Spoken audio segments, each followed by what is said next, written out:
A obesidade está me impedindo de exercer uma coisa que a gente chama de liberdade.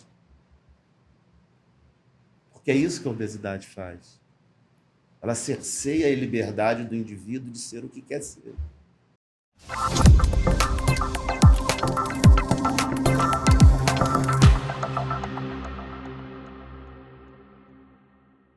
Sejam bem-vindos a mais um Médico Explica. Hoje a gente está aqui com o médico Dr. Fábio Viegas falando sobre o tema cirurgia bariátrica. Então, se você está pensando em fazer, está cheio de medo, cheio de dúvidas, inseguranças, calma. Não vá no Google, porque no Google vai falar que você vai morrer, que vai acontecer alguma coisa. Então, tenha muita paciência e escute. Porque aqui a gente pergunta aí... O médico explica.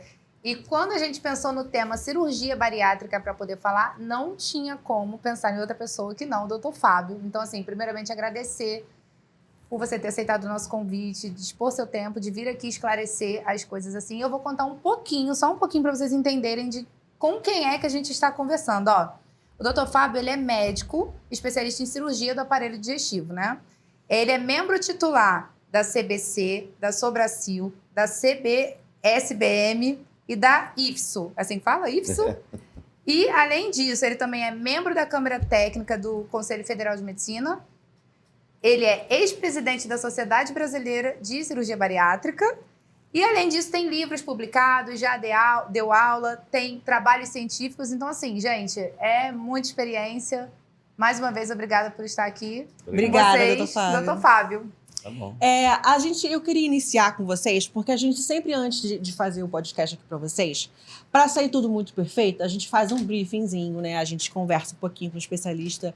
E a gente começou a conversar e começaram a sair coisas assim que eu falei, para, João Kleber de novo, dando uma de João Kleber de novo. Para, porque a gente está gastando o podcast. E acho que uma das coisas mais interessantes para a gente começar é com uma história. A gente recebeu aqui, de repente, editor, coloca aí pra gente a história do Matheus Sócio, que é um ex-obeso, né? Porque ele tá tentando fazer sozinho. E a gente explicou isso aqui pro Dr. Fábio, e olha que interessante. Você pode explicar pra gente de novo, Jéssica? Porque o Matheus, ele é um ponto fora da curva. A gente entendeu que ele conseguiu perder peso, mas hoje ele tá numa dificuldade muito grande de se manter, assim, é uma luta constante. E ele teve uma fala que me chamou muita atenção, que foi o seguinte: eu já estava com tudo pronto para fazer a cirurgia bariátrica, mas eu percebi que eu não precisava daquilo, que sozinho eu ia dar conta, eu ia fazer. E, de fato, mas ele é um ponto muito fora da curva, só que eu acho que muitas pessoas têm essa ideia errônea. Então, assim, o que o senhor pode trazer pra gente a respeito disso, das pessoas que pensam assim, não, eu não vou fazer cirurgia, eu vou conseguir sozinho? Bom, primeiro, obrigado, tá, pelo convite. Fico honrado de estar aqui. Eu acho que a gente tem que...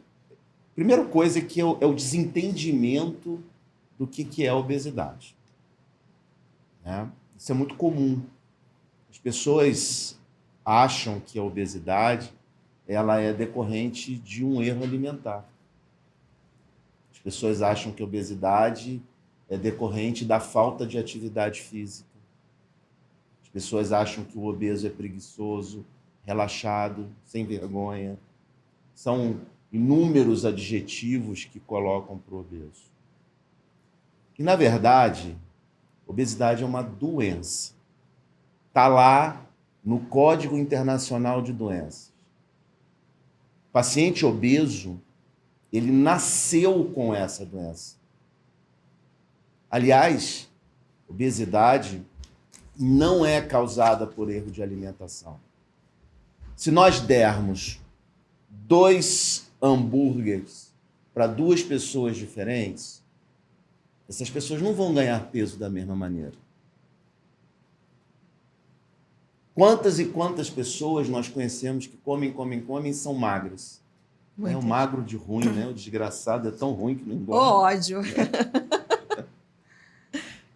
Obesidade não é causada porque você não faz atividade física. Não que a atividade física não seja importante, mas se fosse por isso, todo sedentário seria obeso. Na verdade, não é isso que acontece. Então, a gente está falando aí de uma equação que 2 e 2 não dão 4. Obesidade, ela é uma doença metabólica. O organismo do obeso funciona de uma maneira diferente. Obesidade é uma doença crônica, é uma doença progressiva, é uma doença ascendente. Que, se você deixar, ela vai matar o indivíduo antes da idade normal de sobrevida de alguém.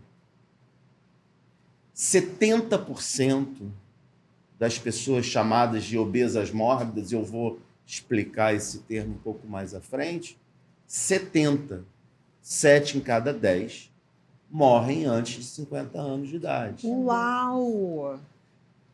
E aí fica aqui a pergunta para vocês aqui.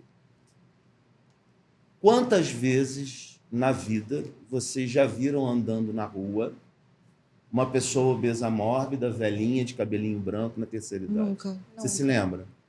Nem nos programas que mostram a realidade dessas pessoas, todos são jovens. Sim. Você não vê uma pessoa Você não com vê mais uma pessoa idade. na terceira idade obesa. Eu nunca tinha Nunca tinha feito essa ligação. refletido sobre isso. Por quê? Porque ou essa pessoa morreu cedo, confirmando essa estatística que eu estou te dizendo, ou essa pessoa está tão doente a ponto de não conseguir ir na rua. Então, existe uma associação enorme entre obesidade e doenças, que nós chamamos de comorbidade. Uhum. E são mais de 50 doenças que estão associadas à obesidade. Hipertensão, diabetes, apneia do sono. Então, existe uma série de doenças que, se não forem controladas, esse indivíduo obeso vai morrer antes do tempo. Só que a obesidade é uma doença crônica. Ela não tem cura. Ela tem controle. E o controle, dependendo do grau de obesidade, não é feito com atividade física, não é feito com dieta. Nós precisamos de uma ferramenta mais potente. Por isso, os tratamentos, eles devem ser diferenciados. Então, neste caso que você falou, ele provavelmente deveria ser um paciente com indicação cirúrgica. Tratar um paciente com indicação cirúrgica, sem cirurgia, é usar uma ferramenta inadequada. Nossa. Espetacular. Você não Espetacular. pode tratar todos os pacientes da mesma maneira. Cada caso é um caso. Cada paciente tem uma característica. Então, tem paciente para cirurgia, tem paciente que você até pode tratar com dieta e atividade física, tem paciente que você tem que usar medicação, tem paciente que não. É aí que entra o entendimento dessa doença. Portanto, não se pode entender a cirurgia bariátrica como falta de força de vontade, não se pode entender, né? Que é um entendimento que as pessoas ainda têm. É muito, muito engraçado, assim, um período que eu pesquisei, eu vi, tem muito Instagram, muitos influenciadores ex-obesos, e eles compartilham essa mudança de vida, tudo ali. E é muito engraçado que em um momento eu percebi que existe, de fato, assim, se o ex-obeso, ele é um paciente que fez a bariátrica, é como se ele fosse quase que desconsiderado. Como assim? Você não venceu a obesidade. Você foi lá, você fez uma cirurgia, você facilitou o teu caminho. Quem venceu fui eu. Porque eu mudei meus hábitos. Se você tivesse câncer, imagina você com câncer de estômago e você, obviamente, uma das partes deste tratamento é operar.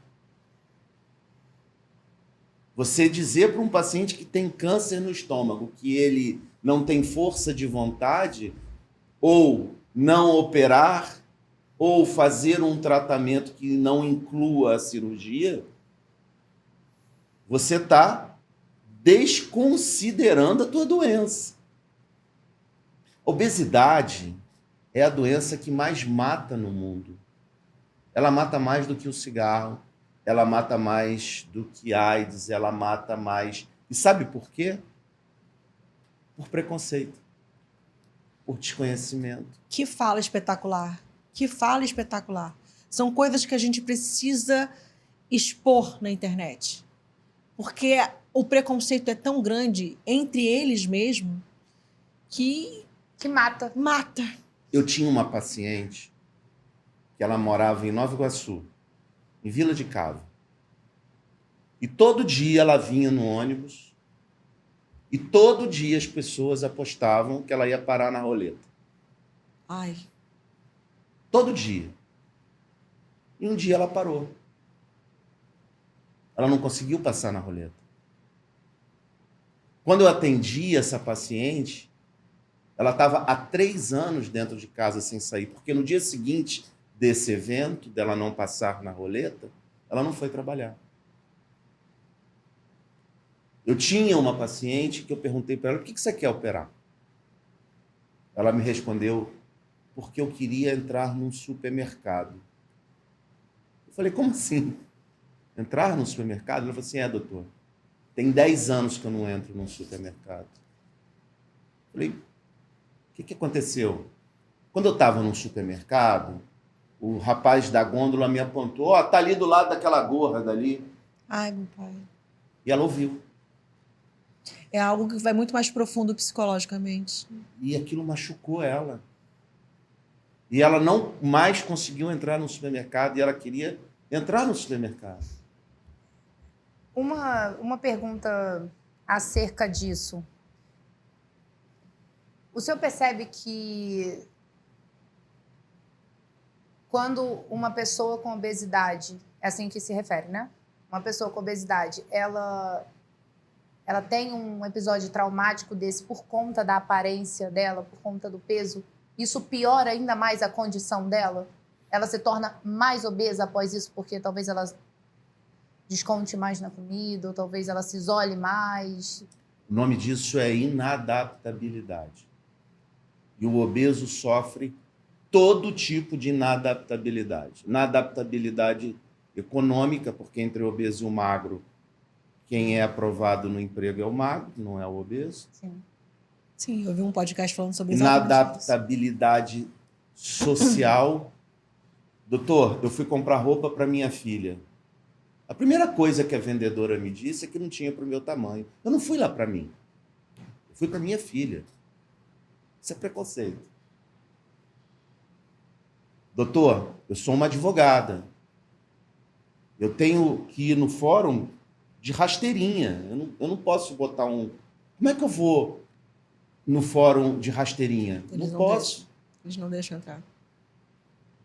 Então, assim, eu posso te falar até amanhã de situações que acontecem que levam o indivíduo obeso a uma exclusão social muito grande. No cinema, estávamos conversando sobre isso, inclusive, no cinema, no ônibus, nas roupas, doutor, eu só ando de preto. Eu mandei tirar o espelho da sala, eu não consigo me olhar, só consigo me ver daqui para cima. Namorar de luz acesa, nem pensar. Muitas vezes sequer namorar. Não Também. consigo ir na praia. Eu tenho uma casa na praia. Eu não tiro foto. Eu sou sempre a última lá de trás. Doutor, eu estava no cinema e eu tive vontade de ir no banheiro e quando eu cheguei no banheiro eu não consegui me limpar.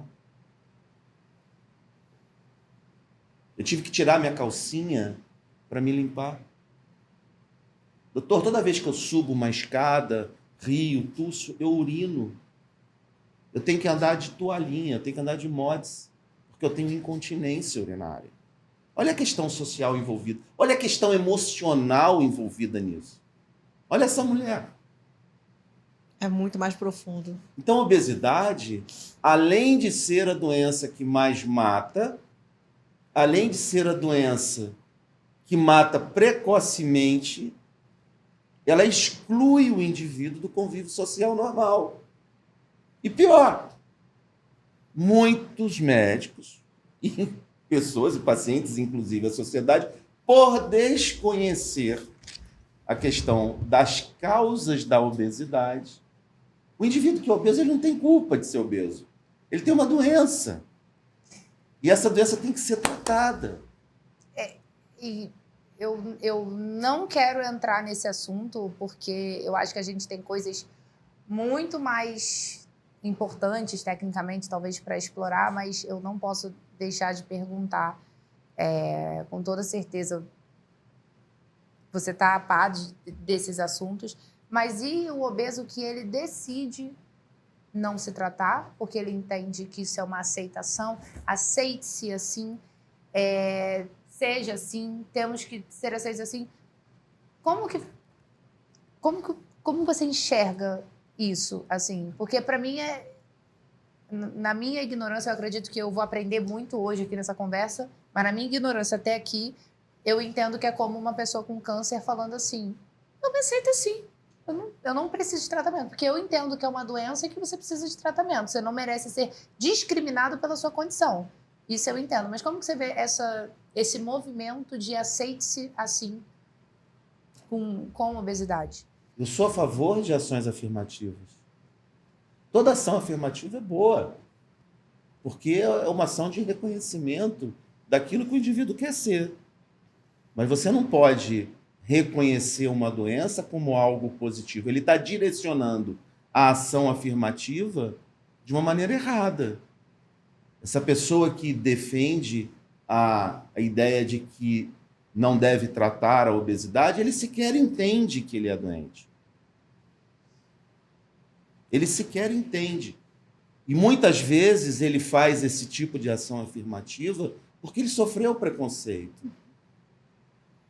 Porque ele foi rotulado como preguiçoso, ele foi rotulado como uma pessoa que não se cuida, porque é assim que os obesos são rotulados, infelizmente. E isso é uma defesa. Então, na verdade, as ações afirmativas deveriam ser direcionadas, sim, para o preconceito que a obesidade sofre, que sofre. Nós deveríamos e devemos combater o preconceito de qualquer doença. A discriminação. A discriminação. Assim, eu não mereço ser discriminado porque eu não mereço ser discriminado porque eu tenho uma doença. Eu mereço ser tratado. É engraçado, quando você fala eu não mereço ser discriminado porque eu tenho uma doença, eu acho que causa uma comoção tão maior do que eu não mereço ser discriminado e você usar adjetivos só de... Entende que é uma doença. Eu não mereço ser discriminado porque eu tenho uma doença. Para mim, se a gordofobia andasse junto com isso, gente, eu tenho uma doença, eu preciso de ajuda, eu acho que todo mundo seria capaz de entender. Uhum. Eu consigo imaginar isso, que todo mundo seria capaz de entender e abraçar e ajudar e fazer. Claro. Mas quando isso é colocado como uma aceitação. Uma aceitação, eu sou assim, ninguém tem que se meter, porque não como sei se fosse uma característica física. Aí eu acho, inclusive, que desvaloriza e desmerece quem entende que tem uma doença. Sim, porque essa pessoa provavelmente sequer sabe, ou ela desconhece que ela tem tratamento. Então, talvez a frustração ou o medo de se frustrar seja tão grande que ela não quer nem se tratar. Porque talvez ela já tenha se frustrado muito. Uhum. Mas é importante a gente dizer, não, obesidade pode não ter cura, mas tem controle. Perfeito. E é isso que os médicos fazem. Só que não existe um tratamento melhor ou pior. Existem tratamentos adequados para cada perfil de paciente, para cada caso, para cada gravidade de doença, da mesma maneira que você não pode tratar câncer da mesma maneira que não se pode tratar diabetes com os mesmos remédios, da mesma maneira que não se pode tratar hipertensão da mesma maneira, ou uma infecção com os mesmos antibióticos, nós também não podemos tratar a obesidade da mesma maneira. Então, sim, tem casos em que você tem que tratar com operação e isso não desmerece ninguém, ao contrário, porque cirurgia não é o caminho mais fácil. Pelo contrário, é um caminho difícil, é um caminho de risco, que como toda cirurgia tem, é um caminho de muita, vou dizer assim, de muita coragem. Porque o indivíduo que se submete a uma cirurgia, ele é um grande corajoso. E melhor, ele é uma pessoa que, além de ter coragem, ele enfrenta a sua doença, independente do tratamento que lhe é aplicado. Ele quer ser curado, ele Isso é quer muito ser bonito. tratado, ele quer viver mais tempo. É muito isso. É. Agora, essa falta de coragem que as pessoas têm falando sobre a cirurgia bariátrica, ela é muito comum, né?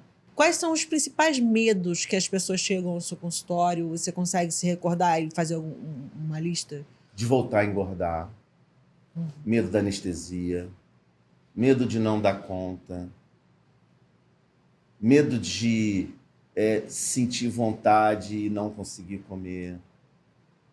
São muitos medos.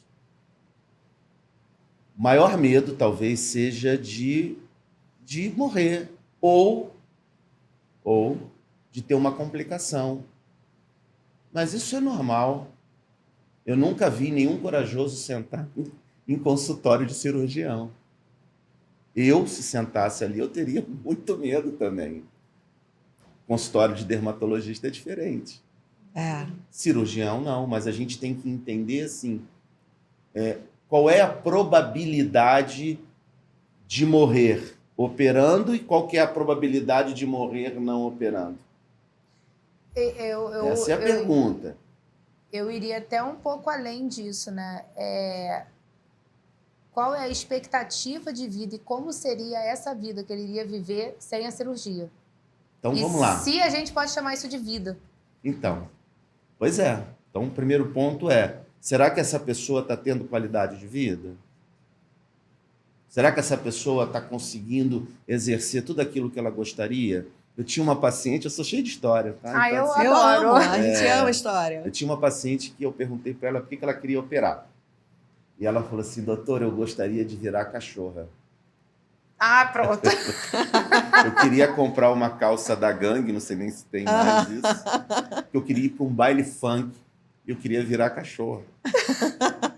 Eu achei tão engraçado porque ela tinha 63 anos. Assim. Você não estava esperando por isso. Eu achei tão engraçado Maravilhoso. porque eu falei assim, dona fulana, ela assim, mas veja só, o que significa isso? Qual o simbolismo de virar cachorra? Eu entendo como mulher. Eu quero ser olhada, eu quero ser desejada, eu quero ser... Eu quero poder fazer aquilo que eu não consigo fazer. Eu quero poder... A obesidade está me atrapalhando. A obesidade está me impedindo de exercer uma coisa que a gente chama de liberdade. Porque é isso que a obesidade faz. Ela cerceia a liberdade do indivíduo de ser o que quer ser. Voltando à história da mortalidade, hoje, a cirurgia bariátrica, como toda cirurgia... É porque vocês perguntaram isso. Tá? Sim. A questão da expectativa, Como né? toda cirurgia, ela evoluiu muito. Hoje nós operamos com bisturi ultrassônico, nós operamos com robótica, nós operamos com imagem em terceira dimensão. Hoje os grampeadores são verdadeiros computadores que definem o tipo, a velocidade, como será o grampeamento. Então hoje a cirurgia bariátrica, assim como qualquer outra cirurgia, evoluiu muito. A gente está falando de uma cirurgia do século XXI, 2023. E da mesma maneira que a cirurgia evoluiu a anestesia, evoluíram as medicações, os cuidados. Então, hoje, a cirurgia bariátrica ela é uma cirurgia de risco igual a fazer uma colecistectomia, que é uma cirurgia de vesícula. E qualquer pessoa pode fazer uma cirurgia bariátrica? Não. Existem regras. Uhum. Existem. Você sabe qual é a mortalidade do parto normal? Nossa, eu Não. não faço ideia. 1,3%. Mortalidade da cirurgia bariátrica, 0,2%. Nossa. Sabe qual que é a mortalidade de quem não opera? Existe um trabalho mostrando isso. Ou seja, analisaram os pacientes que não operaram, que tinham medo. A mortalidade entre esses não operados foi 1.420% maior. Nossa.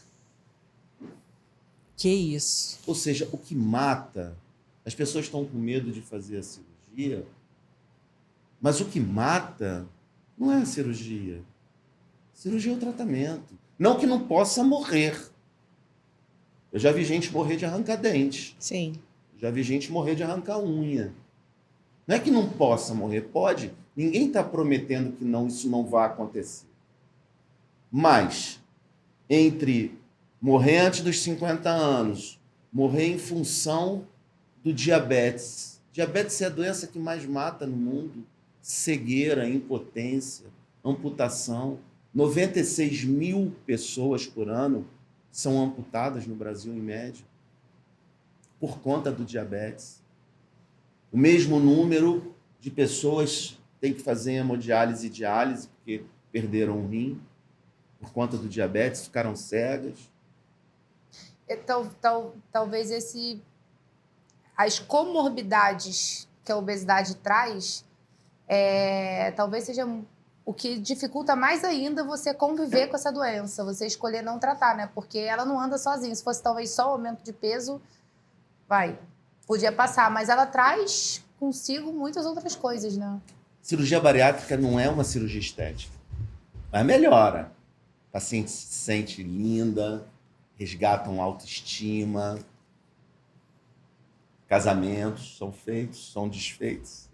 E elas são encaradas como cirurgia estética, né? Por isso que muitas vezes as pessoas que fazem são diminuídas, né? Ou você acredita que já existe um nível de consciência... É um entendimento de que a pessoa não tem força de vontade.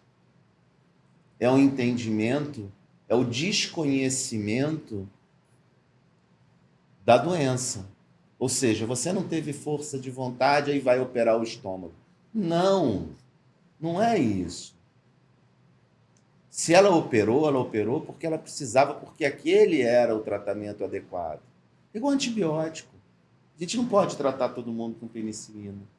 Tem gente que cura com penicilina. Tem gente que precisa de ciprofloxacina. É a mesma coisa que dizer, olha, você tem uma infecção urinária, eu vou te dar penicilina. Como assim você não tratou? Não pode. Não é culpa da pessoa não tratar. A bactéria que é resistente. É a mesma coisa. Então, a cirurgia bariátrica, assim como qualquer tratamento, ela é um tratamento que deve ser indicado. Sim, aí entra naquele perfil que você havia perguntado. Né? Quem é que tem indicação de... Estou falando muito? Não, Não, tá incrível. é pra isso. Tá incrível. Eu tô paralisada aqui que eu tô Eu assim. também. Qual é o perfil do paciente que pode operar? Primeiro é aquele paciente chamado de obeso mórbido. Uhum. Né? Quem são os obesos mórbidos? São aqueles pacientes que têm um índice de massa corporal, né? IMC, a gente calcula o IMC, peso em quilogramas sobre altura em metro ao quadrado. Isso vai dar uma continha. Quando esse valor ultrapassa o numeral 40, a gente diz que essa pessoa está com IMC de obesidade mórbida. Essa pessoa, ela está na curva de mortalidade. Ela vai morrer mais cedo. Isso é fato. Então, a primeira indicação da cirurgia é essa. Você ia perguntar alguma coisa? Eu ia perguntar se ainda na obesidade mórbida, que eu acho que o nome mórbida assusta, né? Mas reverte? Consegue controlar? Sim. Sim, a cirurgia é hoje o único mecanismo de controle da obesidade mórbida que apresenta estatisticamente resultado a longo prazo, com índices muito diminuídos em relação à mortalidade a longo prazo. Mas você sabe um dado interessante? No Covid-19, Nossa. né? Lembra que morria muito mais obeso que magro? Né? Diabético, obeso, morria muito mais do que o magro. Ali, talvez, a sociedade se deu conta de que a obesidade é um grande problema. Interessante, pacientes operados tinham um índice de mortalidade 56% menor que pacientes não operados. Ou seja, é quase uma vacina, né? Então, Gente, mas que 56%. Caraca! Isso é um trabalho francês lindo, maravilhoso. isso eu não sou uma pessoa que acompanha noticiário, assim, eu me viro assim. Isso foi falado Muito. para a população em geral? Foi falado, assim, da questão do... Como que a gente chama um paciente que fez a bariátrica? O paciente, ele é um gastroplastizado. Ai, não, é muito difícil. Um paciente com Paciente bariátrica, operado. um paciente operado. E foi feita essa comparação? As pessoas falaram sobre isso? Porque isso para mim foi chocante, assim. Caiu como uma grande novidade. Então, foi. A gente falou muito. E, assim, não só isso, pela primeira vez falou-se muito que a obesidade era um fator de risco para a doença. As próprias autoridades, que até então talvez não estivessem olhando com a devida vênia para a obesidade, passaram a entender que pacientes deveriam se tratar.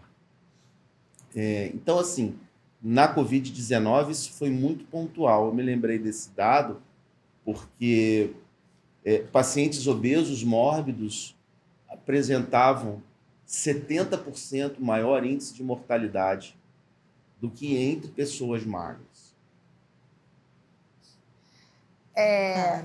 Eu preciso externar uma coisa agora. Quanto tempo de gravação a gente está, Paulo? 33 minutos de conversa e tá passando um filme na minha cabeça de todas as pessoas que... os profissionais que levantam na internet batendo nas pessoas com obesidade como falta de vergonha na cara e enfim, brigando. Sua gorda, você tem que fazer dieta, você tem que não sei o quê. Eu vejo muito conteúdo assim. Conteúdo a gente pode falar aí de médicos, inclusive.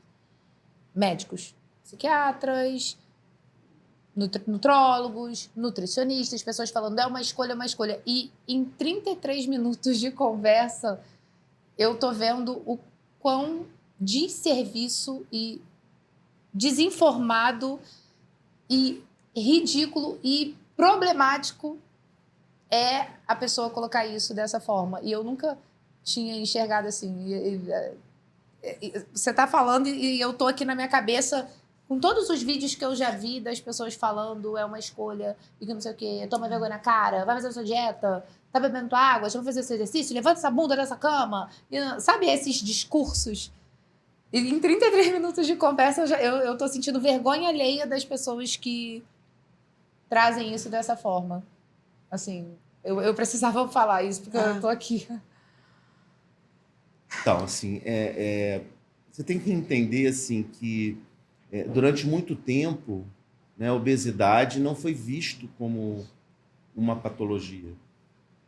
Durante muito tempo, a obesidade foi visto como um descaso pessoal. Mas, na verdade, as pessoas confundem muito a obesidade mórbida com obesidade grave, com obesidade moderada, porque o indivíduo obeso, mórbido, aquele que chegou lá naquele índice de massa corporal de 40 em diante, na grande maioria existe trabalho científico falando isso, na grande maioria das vezes, ele não come tanto assim. Ele come até normal. Se você fizer uma enquete com o teu público, é interessante, a grande maioria dos pacientes que vão ver aqui o teu podcast vão falar, é verdade. Deixa aqui nos comentários, se for. Tô brincando. Então, assim, porque você tem que entender a doença que o paciente tem. Esse cara gasta menos caloria. O organismo dele funciona de uma maneira diferente. Esse cara, provavelmente, lá na época das cavernas, ele seria o sobrevivente. Você sabe o que acontece com a célula desse cara? Ele é assim, ele nasceu obeso, mas ele cresceu, e aí ele começou a desenvolver obesidade lá pelos 10, 12 anos, foi no médico, cresceu, melhorou um pouquinho, e a partir de 18, 14, a menina começou a menstruar, começou a ganhar peso, e ela fez vários tratamentos, foi na dieta, foi no endocrinologista. Essa é a história de todo mundo. Fez vários tratamentos, tomou remédio, perdeu peso. O que acontece com a célula dessa pessoa que nasceu com o perfil genético para a obesidade? Quando você vai lá no nutrólogo, no endócrino, no nutricionista, a primeira coisa que o médico faz é fazer uma dieta de 1.200 calorias. Todo mundo sabe disso. 1.500, 1.200.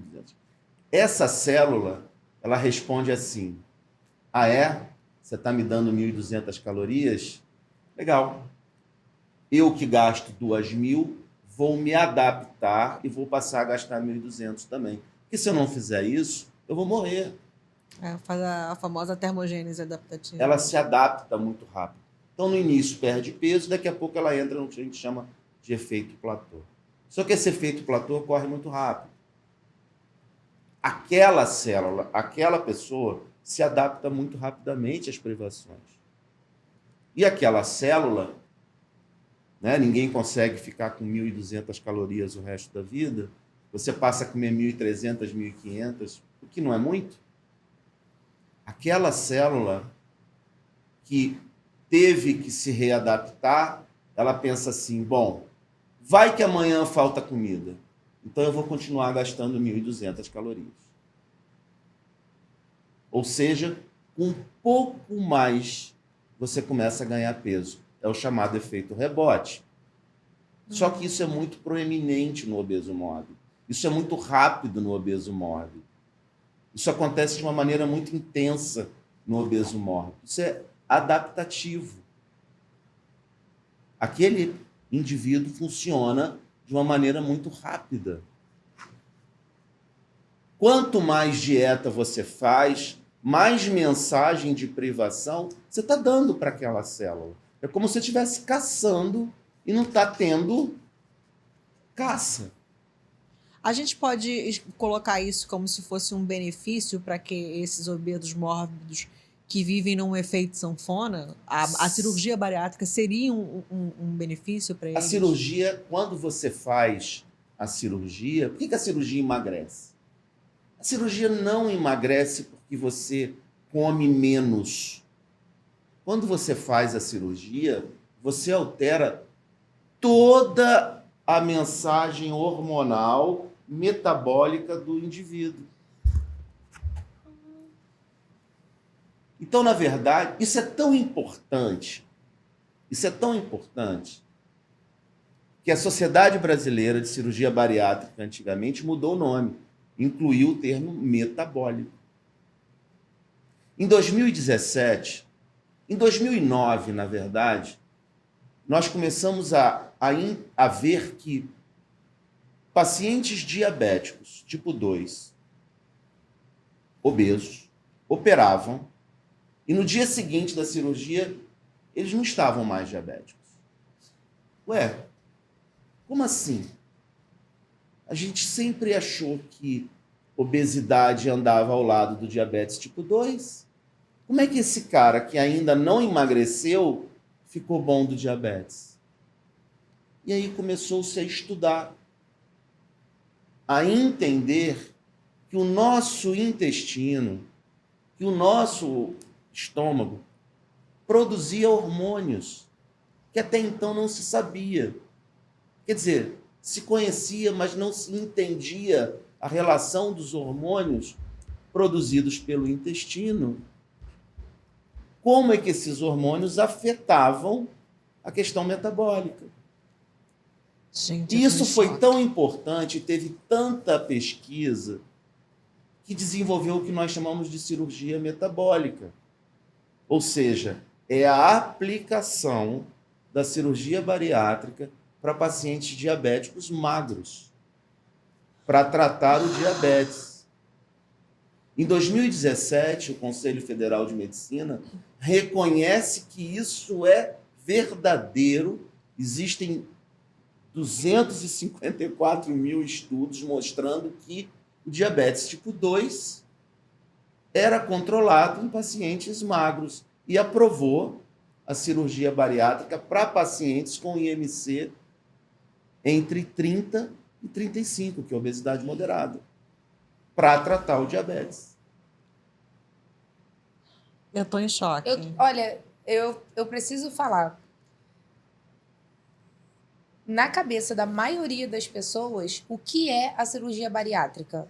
É uma cirurgia que você reduz o estômago, logo a pessoa come menos, logo ela emagrece. Ponto.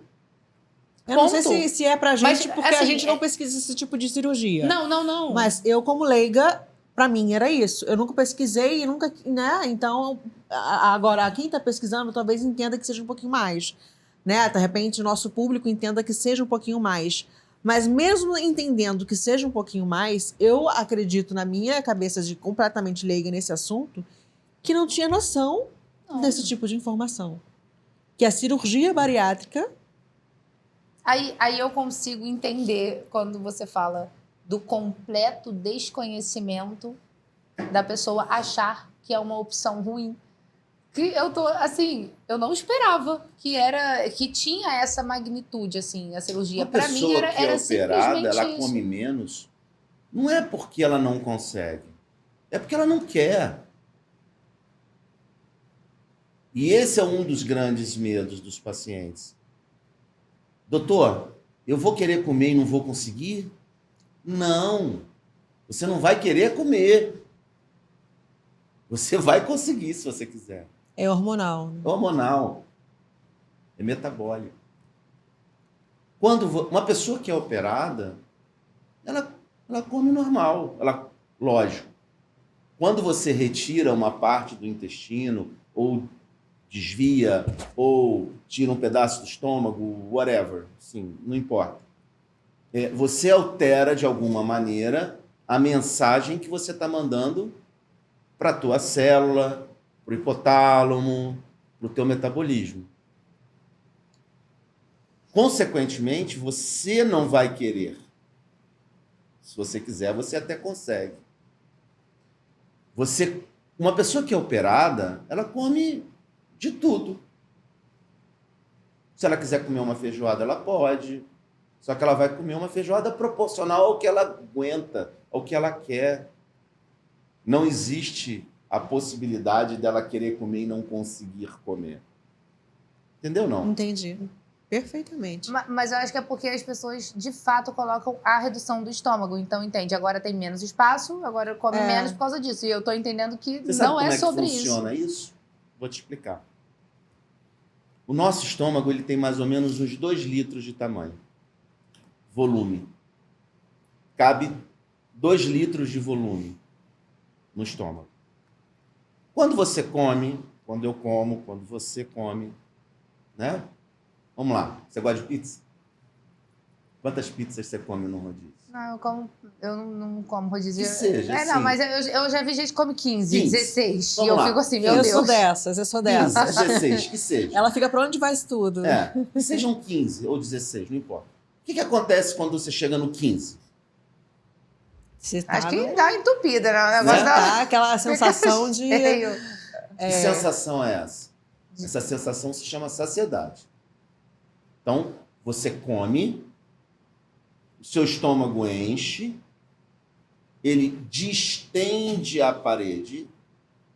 Ao distender a parede, há um estímulo neural que vai lá no centro da saciedade, centro da fome, e que te avisa, ó, Fábio, Deu, hein? deu, para de comer, porque aqui embaixo lotou. Você, quando chega no 15, você não fica chorando pelo 16º ou pelo 17º. Deu, acabou. Não quero mais. Não aguento mais, já falo assim, não, chega, já. Chega, Sim. chega, né? Não quero mais não. Você não fica triste porque não comeu 17. Você comeu o que te deu saciedade. Porque é isso que o nosso cérebro quer.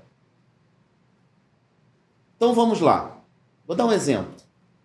Se eu diminuir o seu estômago a 1/10 do tamanho dele, 2 litros, eu passei o seu estômago para 200 mililitros.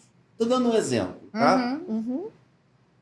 Vai caber a mesma quantidade de pizza? Não.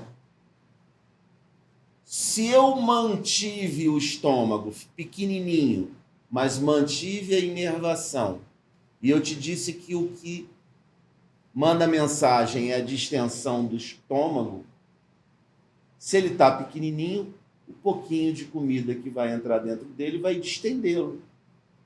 E você vai ficar saciado igual se você tivesse comido 16, né? Igual. Ou seja, com 1, 2 ou 3 pedaços, você vai ter a mesma sensação. Eu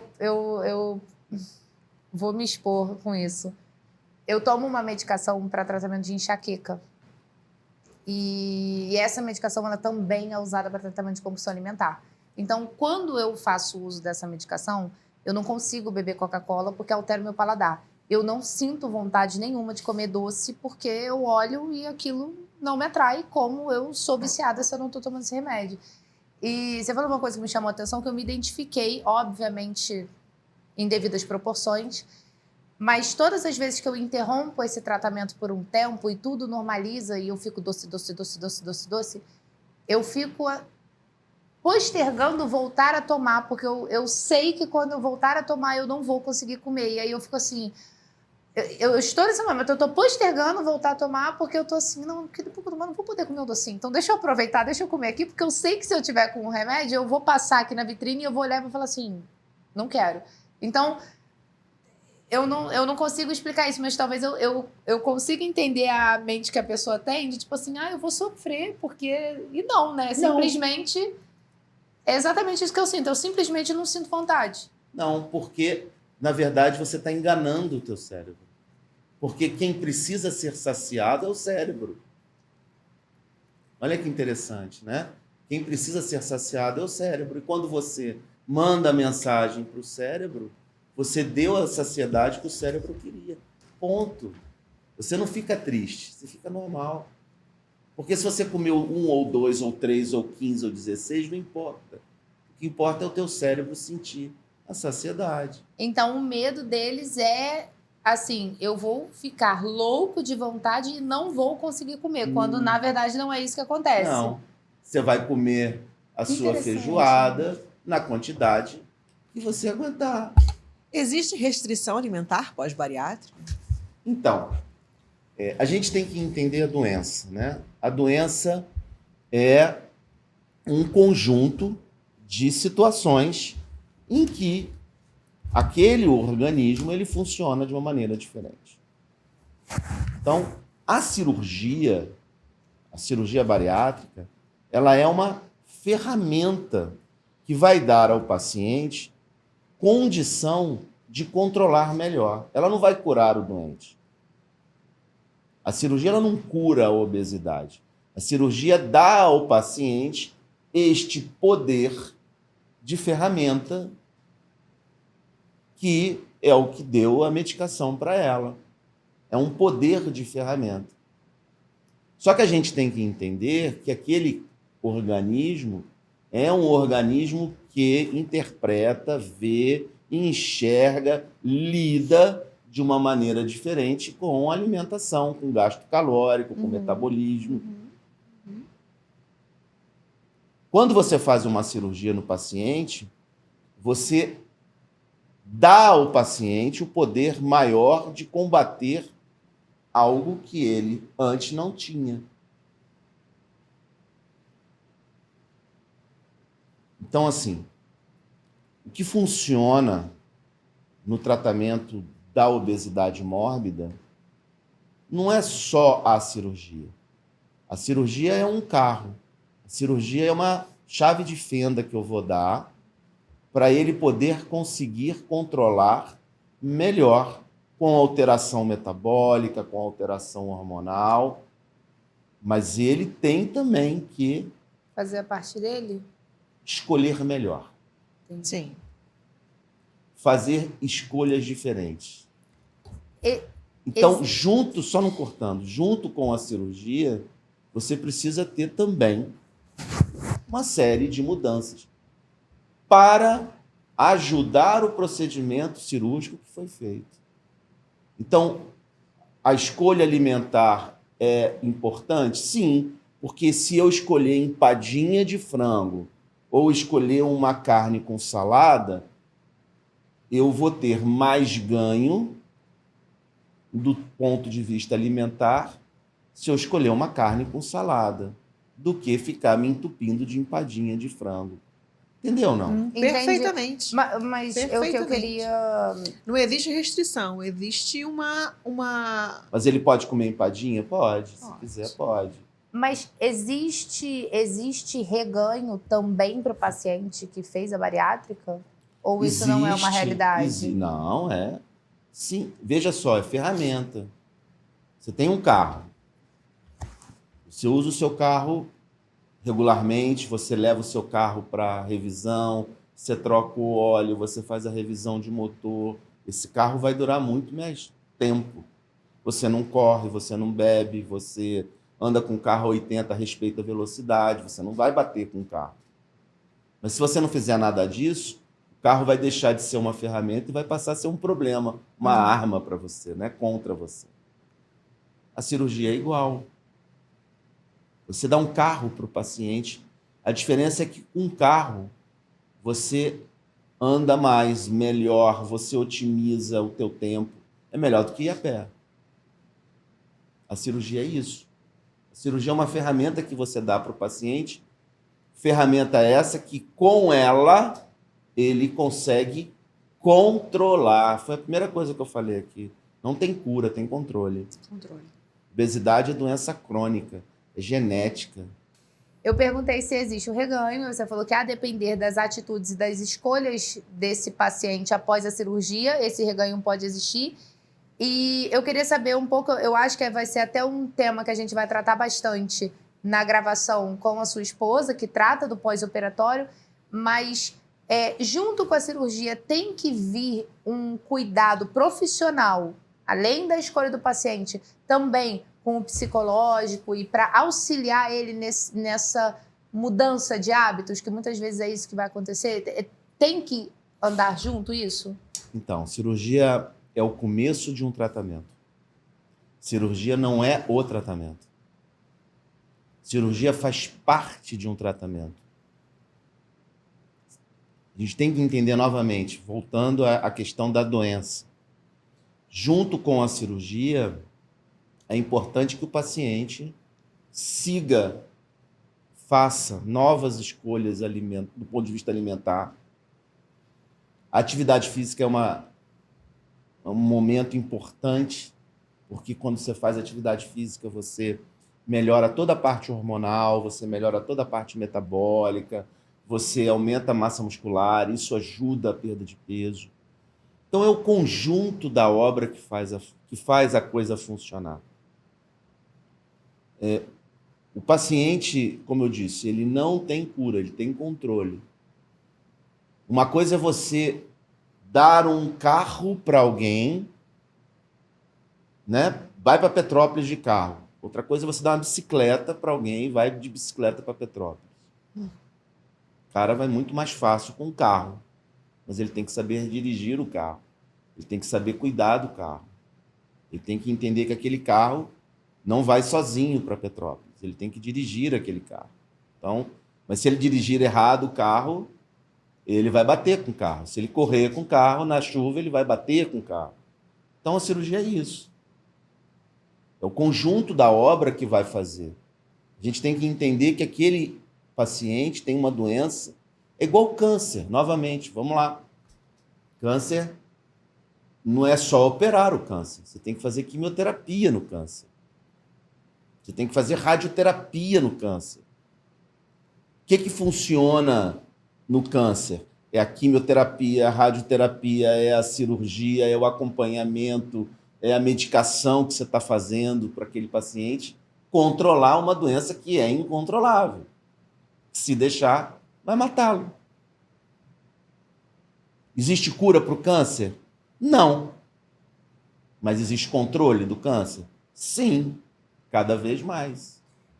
Obesidade é igual. Não sei se eu consegui. Eu consegui é porque assim, você tá explodindo a minha cabeça Tá. A de gente tá quietinha informação. porque... É porque eu não, é tanta não informação esperava. nova que a gente... Você vê que a gente não tá indo nem pra parte técnica da coisa, que era aonde a gente tinha pensado, porque essas informações, elas precisam ser faladas, as pessoas precisam ter acesso a isso, porque dessa forma que você está colocando. Eu ia perguntar, voltando que a gente estava falando sobre obesidade mórbida, e eu já vi muitas vezes aqueles programas, Quilos Mortais, não sei o quê, e o único contato visual que eu já tive na minha vida com pessoas com obesidade mórbida foi através desse programa. Eu nunca vi pessoalmente. Eu não conheço, eu não sei de uma pessoa assim. Aqui no Brasil, a obesidade mórbida, nesse sentido, como a gente tem nesse programa, das pessoas mal conseguirem levantar da cama, é uma realidade também? Ou aqui não tem muito isso? Porque, assim, no meu mundo não tem, entendeu? Então... Você sabe por que no mundo seu não tem? Porque essas pessoas não saem de casa. Essas pessoas não vão na praia. Essas pessoas estão dentro de casa, na internet, agora. Estão no Instagram, estão no Facebook. Essas pessoas não têm oportunidade de sair na rua, porque elas são obesas, elas têm dificuldade para comprar roupa. Por isso que você não vê. Mas 17% da população brasileira é obesa mórbida, quase 20%, vamos colocar. Em 10 anos, 60% da população infantil brasileira vai estar obesa. Cara, são índices muito altos. São índices assustadores para mim. São mais de 600 mil pacientes diabéticos tipo 2 no Rio de Janeiro em decorrência da obesidade. São feitas mais de 100 mil cirurgias bariátricas por ano no Brasil. Se você olhar a curva, eu estou falando obesidade mórbida, mas se nós analisarmos hoje a população brasileira, mais de 60% da população brasileira está acima do peso. 60%. O Brasil não morre de fome, o Brasil morre de obesidade. Nossa. O mundo morre de obesidade. Mais de 70% da população americana é obesa grave e mórbida. O problema lá é muito mais grave que aqui. E nós, seguindo esse mesmo trilho. Então, a obesidade é, sim, um grande problema social no Brasil. Agora, você me falando sobre comorbidade, você falando que a obesidade é genético, existe relação com esse aumento de fast food e a piora da qualidade da alimentação com a obesidade, essa obesidade genética? Vou responder com uma pergunta. Você acredita que a incidência de câncer de pulmão aumentada se dá em decorrência do cigarro? Perfeita colocação. Sim. Então, se você tirar o cigarro Você diminui a incidência de câncer de pulmão? Sim. Mesma coisa. Agora, quem tem câncer de pulmão e fuma, ou quem tem a genética propensa, nem todo fumante, vamos dizer assim, vamos colocar assim, nem todo fumante vai ter câncer de pulmão. Uhum. Tá certo? Nem todo fumante tem câncer de pulmão. Perfeito. Mas quem tem a genética para ter câncer e fuma, a probabilidade de ter câncer de pulmão é muito maior. Então, na dúvida, é melhor ninguém fumar. Perfeito. Mesma coisa é a comida. Se você tem a genética propensa para que isso ocorra, sim, essa exposição aos fatores de risco vão levar ao desenvolvimento da doença. Da mesma maneira que o câncer de estômago no Japão é muito elevado em função da comida defumada. Da mesma maneira que o câncer de colo nos Estados Unidos tem uma elevada incidência em função da quantidade de gordura saturada que o americano ingere. O câncer de esôfago no Rio Grande do Sul é maior que o câncer de esôfago aqui em São Paulo e Rio de Janeiro, em função do chimarrão que lá toma. Então, assim, são fatores, né? Uma doença, ela nunca acontece sem que o paciente seja exposto a fatores predisponentes. Então, aquele indivíduo que tem o fator predisponente quando exposto ao fator de risco, ele desenvolve a doença. Do mesmo jeito que a pessoa que ela já tem essa predisposição e ela fica exposta aos fatores de risco, ela aumenta a probabilidade dela ter. Uma pessoa que ela já tem uma tendência total para obesidade. Pai obeso, mãe obesa, enfim, ela já tem fisiologicamente essa tendência. Mas ela leva um estilo de vida totalmente contrário a isso. Ela consegue apagar essa tendência de alguma forma ou ainda assim isso sempre vai ser uma luta para ela? Ainda assim, isso vai ser uma luta para ela. Nossa. Porque a diferença é que quem tem um pai obeso já nasceu com 40% de chance de ter obesidade. Quem tem os dois pais, isso dobra. Segundo ponto é a questão do lar obesogênico, né? O lar obesogênico é aquela casa onde os cuidados não são tomados. Então, você se expõe aos fatores de risco, que é o que está acontecendo com a nossa população de classe C e D e E. Né? O que uma classe C e D come? É massa, carboidrato, cerveja, pizza, salgadinho, a batata de Marechal, Ai, peraí, né? batata de Marechal. É o podrão A batata de Marechal casa à parte. É o podrão do cachorro-quente do Antônio. Então, assim, é o que a maioria da classe C e D come. Essas pessoas, você vê que a maioria da obesidade incide maior nas classes C e D. E Isso eu não tinha ideia. eu também não, mas Você já foi ali em Madureira, no Mercadão de Madureira? claro. Sim. Dá uma olhada. Olha com esse olhar. Você vai ver as crianças, a grande maioria são obesas, das crianças, comendo doce, e a maioria dos adultos são obesos. E como fica... Eu tô totalmente fora disso hoje em dia, para o tratamento de obesidade das pessoas que não têm um plano de saúde, não tem como pagar uma consulta, não tem como custear uma cirurgia, está muito distante da realidade dela. Como funciona hoje no Brasil para essa pessoa que tem obesidade, mas ela não tem poder econômico nenhum? Não funciona. No ano de 2022 foram feitas 3.286 cirurgias no SUS, contra quase 100 mil na medicina privada.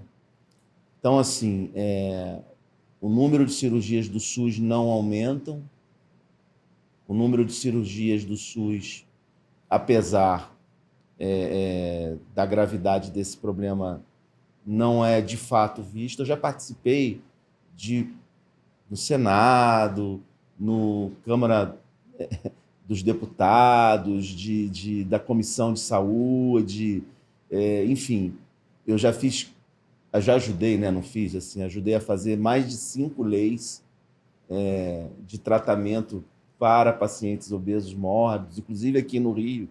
Já até medalha Pedro Ernesto ganhei por causa disso. Então, que você falou, né? Então, por isso que eu estou te contando. Então, assim, não acontece.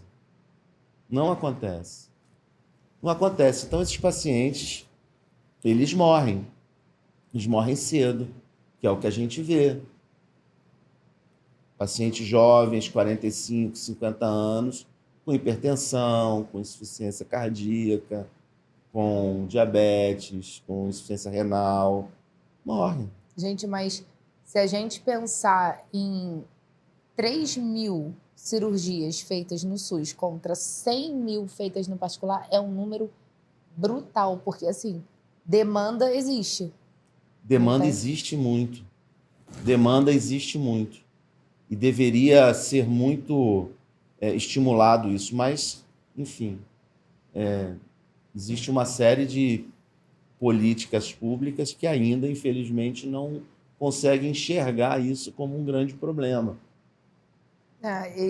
Infelizmente, assim, por ser um assunto que esse eu tô por dentro, no tratamento de obesidade infantil não é diferente, porque é um tratamento caro, infelizmente, é um tratamento que depende da mudança da família. O lar obesogênico. Assim, é muito difícil. É difícil para os pais que têm condições. Para os que não têm, é muito triste dizer, mas é quase impossível. Não trata. É quase impossível. Essas crianças estão aí, obesas, e já com doença. Sim. Né? Uma criança obesa, ela tem 80% de chance de ser um adulto obeso. Uhum. Então, ela vai morrer cedo, ela vai ter os problemas de... Eu vi o Edson atendendo um paciente que eu fiquei chocado, que era uma criança pequena, que era hipertensa e diabética. Uma criança pequena. Eu fiquei assim... Sabe, E aí ele falou pra mim, ele falou, cara, é a realidade. E ele falou, e sabe qual é o pior? Não acho que os pais vão seguir o tratamento, porque os pais também são.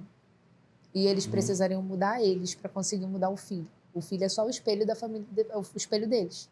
Então, assim, se você não trata, vira uma bola de neve. Aí, assim, e aí desconhece, tem o preconceito, não trata da forma correta, não tem a indicação do tratamento correto. E aí vira uma bola de neve, né? Assim, pacientes que poderiam ser operados não são, pacientes que deveriam ser tratados não são. E aí começa uma série de erros, né, circunstanciais que levam a pessoa a morrer mais cedo. Existem pessoas que chegam no seu consultório, ou, enfim, que não têm indicação para cirurgia bariátrica, mas na cabeça dela tem. E aí ela chega e fala assim, doutor, vim aqui que eu quero fazer uma cirurgia bariátrica. Eu quero fazer. E aí você olha e fala assim, não. Isso acontece com frequência ou não? Realmente só procura quem, de alguma forma, sabe que precisa, que está dentro do que é necessário para poder fazer? Não, acontece, sim, claro que acontece. Sim. Exatamente que eu respondo dessa maneira, não. Aqui não, queridinha. Não, porque você está fora do protocolo. Então, voltando ao protocolo, né? Assim, são operados pacientes com IMC acima de 40, independente de doença ou não. São operados também pacientes com índice de massa corporal entre 35 e 40. E aí, neste caso, tem que ter alguma doença comprovada, hipertensão, diabetes, enfim. E desde 2017, como eu disse, então, pacientes com IMC acima de 30, entre 30 e 35, diabéticos, têm indicação cirúrgica. Existe um limite de peso também? Você tem que ter um peso mínimo? Existe um peso máximo? Para você fazer a cirurgia, você precisa emagrecer primeiro alguma parte? Não Esse existe é um um grande peso mito. máximo. O que existe são situações em que você precisa que o paciente perca peso. Exemplo, pacientes que têm um fígado muito grande. Se ele perder um pouco de peso, aquele fígado diminui, facilita a técnica cirúrgica durante a cirurgia. Ou paciente precisa perder peso porque ele tem uma dificuldade respiratória muito grande, ele tem uma insuficiência respiratória. Esse paciente, se perde peso, ele diminui o risco de ter uma complicação respiratória. Então, existem situações em que você tem que pedir ao paciente, tratar o paciente antes da cirurgia, para que ele faça a cirurgia num risco menor. Então, assim, cada caso é um caso, não tem um paciente igual. A gente não pode... todo mundo tem que perder peso. Não, nem sempre. Né? Não existe um peso máximo que você tenha... Não, a partir daqui não. Não existe um peso máximo. Existem riscos que você tem que controlar. Então, se você tem um paciente com 250 quilos e esse paciente não tem comorbidade, é possível fazer a cirurgia? Sim, é factível de ser feito. Eu preciso perguntar, não posso deixar. Ainda sobre o obeso mórbido, aquele da imagem que eu tenho, um paciente com seus 200, 250 quilos. Como fica para ele a locomoção? Como fica para ele fazer os exames pré-operatórios, talvez exames de imagem? Como fica para ele? Vocês precisam ter para alguns pacientes, talvez no centro cirúrgico, coisas para adaptar? Não sei, como que é essa dinâmica para atender um paciente desse tamanho? A gente vai muito mais além. Você já pensou num vaso sanitário? Você tem que ter um vaso sanitário que suporte um paciente com 250, 300 quilos. Você não pode ter... Você tem que ter o que a gente chama de acessibilidade. Então, o primeiro ponto é que uma clínica voltada para o tratamento do obeso mórbido, ele tem que ter acessibilidade. Você tem que ter cadeira que suporte o paciente, porque senão ele cai. Você tem que ter maca, você tem que ter... Por muito mais além, imagina só, uma das leis que eu sugeri que fosse aprovada, quem fez a lei foi a vereadora Rosa Fernandes. Uhum. Uma das leis era que as emergências dos hospitais públicos e privados deveriam ter aparelho de pressão para obeso e roupa. Roupa, aquelas roupinhas de hospital. Sim. Porque nenhuma emergência tem roupinha para obeso. Toda vez que o obeso vai naquela emergência, fica com o bumbum de fora. Porque não tem roupa própria para ele. Então, assim, roupa, um básico, cadeira de roda.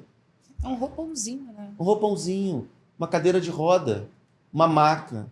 Então, assim, sim, sempre que você vai se propor a atender esse perfil de paciente, você tem que ter algumas adaptações. E essas adaptações também ocorrem dentro do centro cirúrgico. Você tem que ter maca, mesa cirúrgica, você tem que ter pinça, você tem que ter todo o material de intubação, de anestesia tem que ser especial.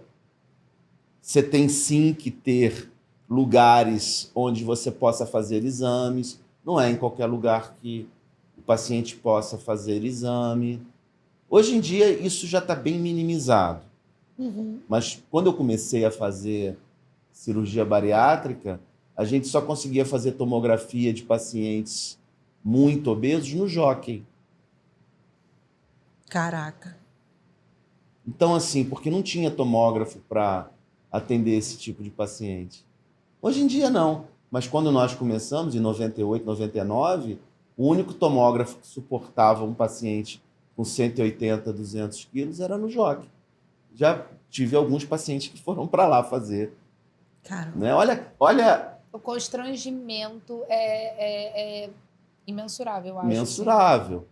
Hoje em dia, não. Hoje em dia, a tecnologia evoluiu. Você tem tomógrafo aberto, você tem ressonância aberta, você tem, enfim, os aparelhos estão melhores. Então, hoje em dia, basicamente, as clínicas estão bem adaptadas. Mas nem sempre foi assim, né?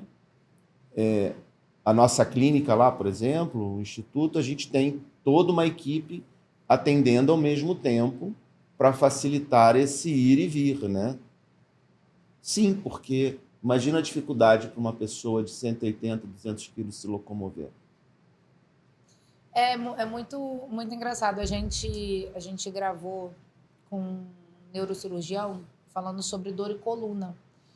E aí, quando ele estava falando sobre a estrutura da coluna, sobre o que a coluna suporta, ele falou sobre o peso que a coluna ela tem uma capacidade de peso Sim. para suportar e que quando se fala de obesidade, aí eu toquei nesse assunto de obesidade, a coluna também é um fator que ele falou que é fato, não tem o que se discutir.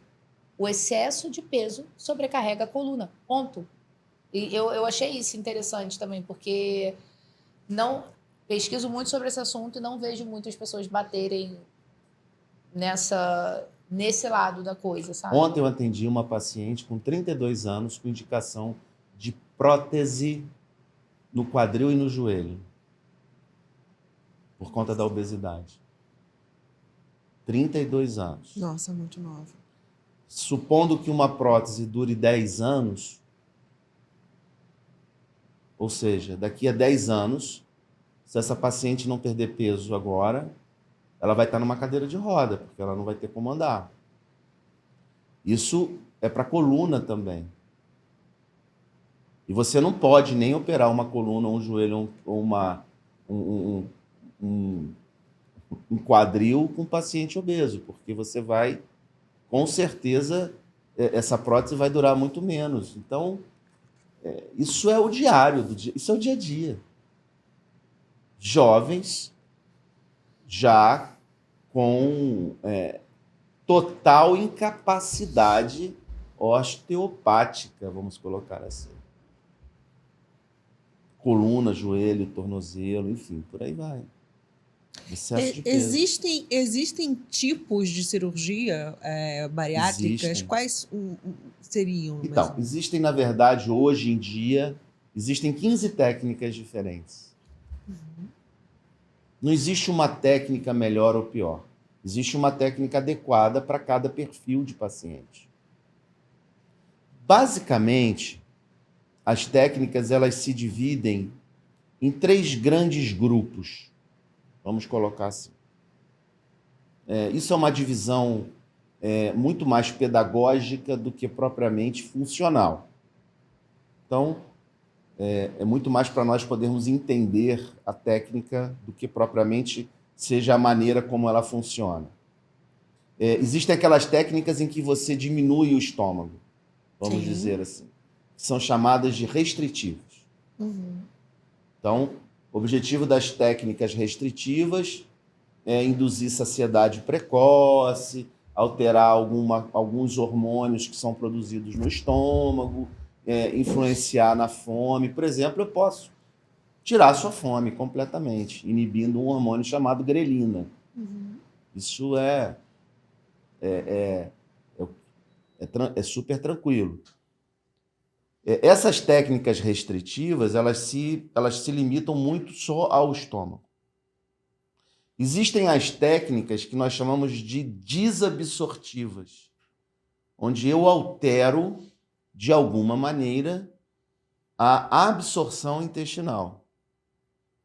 Ou seja, de alguma maneira, eu vou fazer o que nós chamamos de bypass intestinal. O nosso intestino delgado, que é o responsável pela absorção alimentar, tem mais ou menos uns 6 a 8 metros de extensão. E nessas técnicas chamadas de desabsortivas, eu vou alterar o tamanho por onde a comida vai passar. Ou seja, ao invés de passar ao longo desses 6 metros, ela vai passar ali por 2 ou 3 metros. É o bypass intestinal. É um desvio que você faz de modo que a comida não entre em contato com determinadas partes do Não é uma intestino. remoção, é um Não desvio. é uma remoção, é um desvio. E nós temos as mistas, que são aquelas técnicas em que eu vou mexer um pouco no estômago e um pouco no intestino. Então, assim, isso eu estou falando de modo bem grosso modo. a grosso modo, mas o que é mais importante disso é que o conceito é que não deve existir uma técnica padronizada para todo mundo. Para cada perfil de paciente, você vai aplicar um tipo de cirurgia, porque as cirurgias elas funcionam de maneiras diferentes. Então, dependendo, por exemplo, do teu metabolismo, se eu quero mexer com fome, com saciedade, se você tem uma hipercolesterolemia, se você tem uma hiperinsulinemia, e eu quero alterar a passagem do alimento por ali, porque se eu fizer isso, eu vou alterar hormônios que vão afetar a entrada da insulina, da glicose na célula, e aí você indica um tipo de técnica ou outro. E é assim que funciona. Por isso que em cirurgia bariátrica, o paciente ele precisa ser avaliado por uma equipe multiprofissional. Porque dependendo do seu perfil psicológico, dependendo do seu perfil alimentar, dependendo do seu perfil social. Imagine um paciente que não come carne, como é que fala? Vegano. Vegetariano. Vegetariano. Mas Pode operar? Pode, mas existem determinadas cirurgias que, se você fizer, você pode, de alguma maneira, diminuir a absorção de proteína, que ele já tem pouca. tá. Entendi. Ou, dependendo da cirurgia que você faça, o paciente vai ficar mais ou menos dependente de tomar vitamina. Isso era uma pergunta que eu ia fazer. Tá? Então, assim, vamos lá. Olha como é que isso é importante. O perfil social do paciente. Será que ele tem grana para comprar vitamina? Será que ele tem... Qual é a quantidade de proteína que ele consegue comprar? Então, tudo isso a gente tem que analisar quando a gente indica uma cirurgia bariátrica. Não é só vamos cortar o estômago, né? A gente tem que tratar de gente, de ser humano. Então, por isso que cada caso é um caso, cada paciente é um paciente. Mas, assim, sem querer te comprometer de forma alguma, essa é a realidade de todos os médicos que trabalham com isso? Todos têm esse olhar integrativo de se preocupar, de entender, de pensar no perfil econômico, no perfil social do paciente? Ou tem alguns que têm uma conduta e se o paciente tem indicação cirúrgica, é aquilo ali e acabou? Cada vez mais essa é uma tendência, cada vez mais esse é o olhar que a gente tem visto. Nem sempre foi assim. Existem, na verdade, 2 grandes escolas dentro da cirurgia. Você tem a escola americana e a escola francesa. A escola americana é muito pragmática, né? Muito adapte-se você a isso aqui e eu vou fazer tudo igual, padronizado. Né? A escola americana é muito pão, pão, queijo, queijo. Ou seja, eu vou fazer uma cirurgia e você tem que se adaptar a essa cirurgia, problema teu se você não se adaptar. A escola francesa é muito mais humanizada. A escola francesa, ela tenta adaptar a cirurgia, o procedimento, não ao paciente, mas não o paciente na cirurgia, mas sim a cirurgia no paciente. Ou seja, para cada caso, um perfil de técnica cirúrgica. A tendência mundial, inclusive americana, é de seguir esse padrão, já que existem muitas técnicas e não existe uma técnica que consiga contemplar todo o perfil humano que existe, obviamente. Então, a tendência hoje em dia é aplicar a cirurgia de acordo com um perfil mais humanizado, que seja não adaptar o paciente na técnica, mas adaptar a técnica ao paciente. Sim. Sabe por quê? Toda cirurgia que você fizer, independente da técnica que você fizer, o paciente emagrece. A diferença é como é que isso bate na cabeça do doente.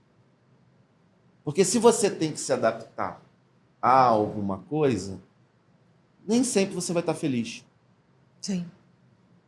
Mas se você não precisa se adaptar, se você ganha algo que se adapte mais a você, você vai ficar mais feliz. Entenderam? Uhum. Eu preciso um carro para transportar criança. Se eu te der um Uno Mille, você vai ficar triste. Mas você vai conseguir. Você precisaria, na verdade, era de uma van. Mas eu não tenho uma van. Mas eu tenho uma Kombi. Então, Kombi é próximo de uma van? É. Legal, acho que você vai ficar mais feliz com uma Kombi. Entendeu? Vai atender mais a sua necessidade. Exato. E muito engraçado, assim, de tudo, de toda essa adaptação ao paciente, o que chama muita atenção foi a questão econômica mesmo, porque eu sei que existem pessoas, eu sei por conhecer, que elas se programam para fazer um plano de saúde única e exclusivamente com a intenção de fazer uma bariátrica e depois, porque o plano de saúde para ela não cabe no orçamento de maneira natural. Então é o meio que ela encontra de fazer aquilo ali. E assim, será que depois essa pessoa tem condições de manter um tratamento, um monte de medicação, um monte de coisas? Dentro dessa questão do plano de saúde, há uma dúvida minha. O plano pode negar uma cirurgia dessa? Não se esse paciente já estiver com a carência cumprida. A obesidade é uma doença considerada pré-existente.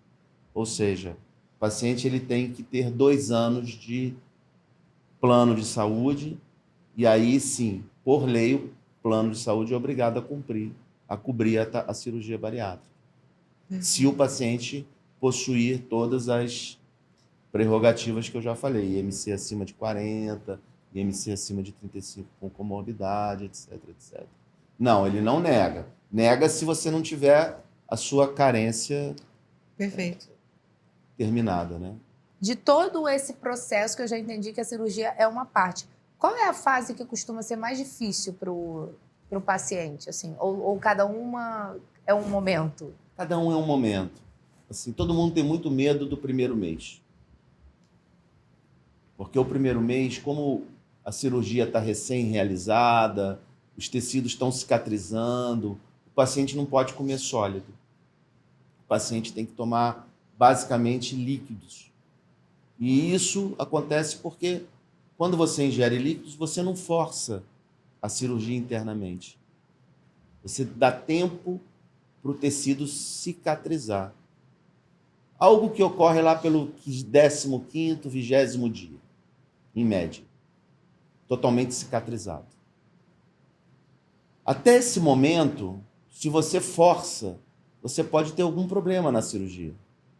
Então, nos primeiros 20, 25 dias, nós orientamos que o paciente faça uma dieta basicamente de líquidos. Líquidos claros, sopa, suco, leite, coisas líquidas. A maioria dos pacientes tem medo dessa fase. Mas não é o que acontece, porque todos eles conseguem ultrapassar muito facilmente essa fase. Um outro momento que eles têm muito medo é de voltar a engordar. Uhum. Normalmente os pacientes voltam ou podem voltar mais facilmente a engordar se eles não fizerem um bom acompanhamento. Normalmente são aqueles pacientes que largam o acompanhamento, não fazem exames, não fazem um acompanhamento com a nutróloga, com o nutricionista, com o psicólogo, não faz nada, não faz atividade física, não repõe vitamina, nananã. Esses pacientes, normalmente, eles estão pouco comprometidos com a mudança que a cirurgia pode proporcionar.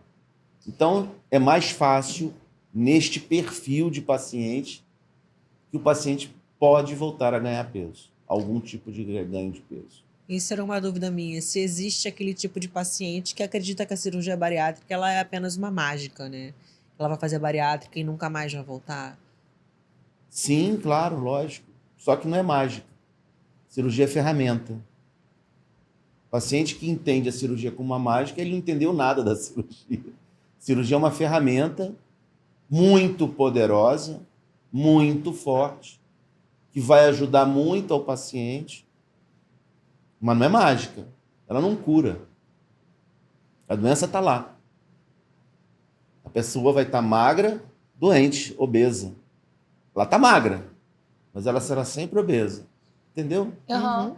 Tem, já que você é cheio das historinhas, tem algum paciente já depois que perdeu peso, que seguiu, né, que passou pela fase mais difícil do tratamento, que te deu um depoimento que te marcou?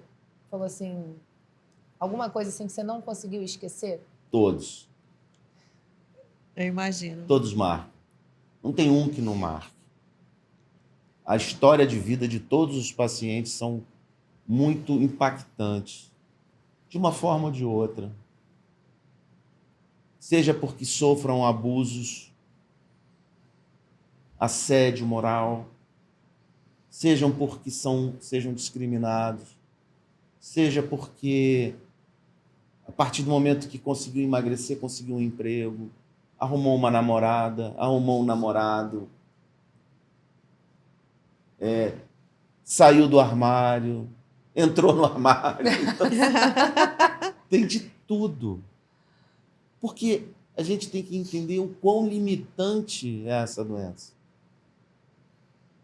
O quão fragilizado está aquela pessoa em relação àquela doença. Então, a partir do momento que você devolve... Você sabe qual é o símbolo da minha clínica? É uma fênix. Nossa. E a maioria dos pacientes se veem como borboletas. É o símbolo dos bariátricos, a borboleta, a fênix. É o renascimento. Então você imagina só uma pessoa que sempre foi a engraçadinha, sempre foi a que ficou em casa cuidando do papai e da mamãe, sempre foi aquela pessoa que todo mundo contava com ela. Ela estava sempre ali, mas nunca para ela, sempre para os outros. E a partir do momento que ela emagrece, ela passa a ser olhada, a desejada. Ela pode comprar uma roupa, ela pode botar um biquíni, ela bota peito, ela faz cirurgia plástica,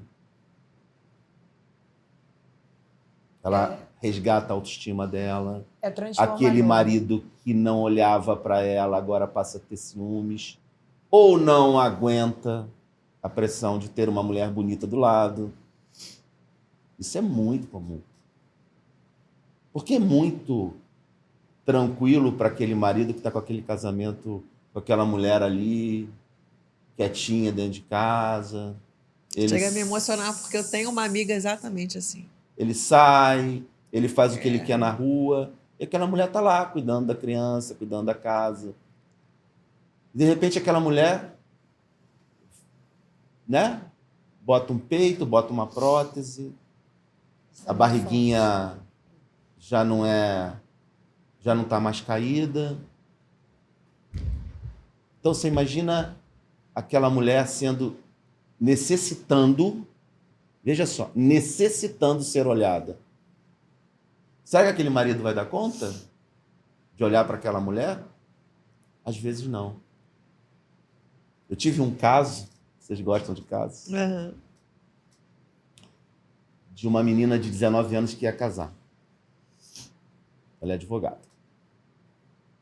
Hoje é advogada. E ela ia casar no final do ano. E ela veio operar no início do ano, a gente operou. E aí, passado uns 6 meses, o pai me liga, muito preocupado, dizendo que ela estava boicotando a cirurgia dela.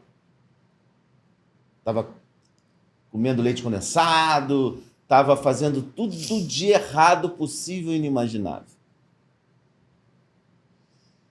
E aí eu chamei ela para entender o que estava acontecendo. E aí ela me relatou. Sabe o que é, doutor Fábio? Porque eu ia casar e o meu noivo, quando eu comecei a emagrecer, ele me trocou por uma outra gordinha. Palavras dela, tá? Eu acho esse termo horrível.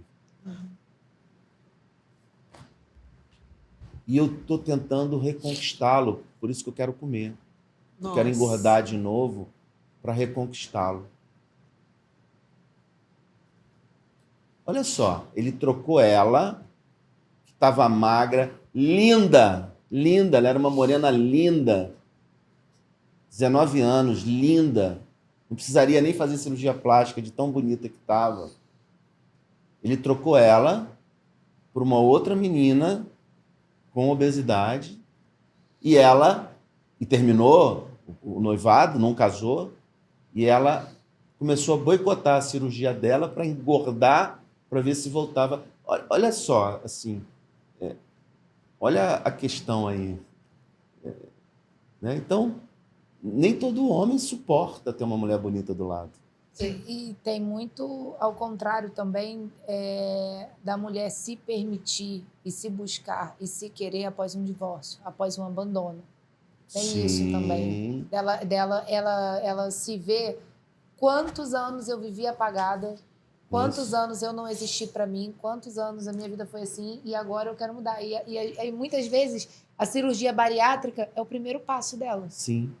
E ela consegue, né? Ela consegue renascer. Daí o símbolo. Né? Então, sim, a cirurgia bariátrica ela é muito maior do que só perder peso. Eu arrisco a dizer que o peso seja o fator mais fácil disso tudo, talvez. Eu arrisco a dizer isso. Sim. Que o peso é o de menos ali. E aí é um barato, né? Porque você vê elas chegando no consultório, olha o peito que eu botei, doutor. Ai, gente, elas não têm vergonha nenhuma, né? Elas mostram, assim, muito emocionadas, né? Muito com uma autoestima enorme, lindas, mulheres lindas, todas lindas, assim, independente da idade, elas vêm com corte de cabelo, elas vêm com luz, você vê luz no olho dela, você enxerga, você consegue enxergar o quanto aquela mulher ficou ali, né? Apagada. Exatamente assim. É muito... extremamente. Engraçado, assim, a gente planejou falar sobre a cirurgia pensando que o assunto seria a cirurgia, e a cirurgia é o de menos. A cirurgia é um pontinho de um mar de problemas que está em torno disso. E que a cirurgia é uma solução. Assim, E quando a mulher consegue ter filho? Porque a obesidade atrapalha isso. Uma mulher obesa, ela não ovula. Se ela não ovula, ela não engravida. Então, assim, você imagina a felicidade de uma mulher chegar lá no consultório e falar assim, meu Deus. Sou mãe. Ou aquele homem que era impotente. Doutor, consegui engravidar minha mulher? Cara, é muito mais profundo. Essa acho que é a palavra que eu repeti mais aqui durante o podcast. Mas é porque realmente impacta muito a gente que está muito por fora desse mundo, né? Desse mundo. A gente achou que fosse ser uma coisa mais técnica, mas, gente, não tem como a gente partir para a técnica de uma série de perguntas que a gente tinha preparado com um relato tão profundo e tão humano de um médico que trata pessoas com obesidade. Eu estou realmente, a palavra, não sei se define o que eu tô sentindo agora. É em choque. Eu É um também. choque de realidade que a gente está levando aqui, que eu, sinceramente, eu não sei se você tem a noção e a ciência que isso precisa ser levado e exposto na internet. Porque Dessa forma. dessa forma Dessa forma. humana como você coloca pra gente, entendeu? Porque não é algo que eu vejo, Também não sei se não é algo que eu procuro, mas eu não vejo as pessoas tratarem com tanta sororidade, com tanta empatia. Uma pessoa que está com acolhimento, uma pessoa que está sofrendo tanto e a gente acha que não. Sabe o que vai marcar para mim? Eu não vou conseguir sair daqui. E olha que eu já convivo com o assunto de obesidade, mas eu não vou conseguir sair daqui e olhar mais adultos obesos com o mesmo olhar. Mas o que mais marcou para mim foi uma fala que você disse assim: muitas vezes eles não sabem que estão doentes. E eu acho que a pessoa que tem obesidade, ela vive com obesidade, ela convive, ela carrega aquilo consigo, ela sofre todas as consequências fisiológicas, sociais e tudo disso. E ela não busca um tratamento, ela não sabe que ela está doente, que ela merece e precisa de um tratamento. Eu acho que para mim, o que vai ficar... Essa desinformação. É essa desinformação, entendeu? Então, talvez... E eu vejo muita reclamação de qualquer médico atribuir qualquer problema à obesidade. Médicos que não trabalham com isso. E eles chegarem e não terem um manguito para poder aferir a pressão, não ter uma balança para se pesar, não ter uma roupa para vestir, eu acho que para pessoas com obesidade, afasta do médico. O médico ele se torna aquele cara que vai me julgar, aquele cara que vai olhar torto para mim. E aí você entende esses movimentos de as body positive, né, que se chamam. Uhum. Se você é muito machucado, a primeira coisa que você faz é reagir, né? Sim. Isso é uma reação, isso não é uma coisa primária, isso é secundário. Entendeu? Entendi. Mas você consegue perceber que você é um ponto fora da curva?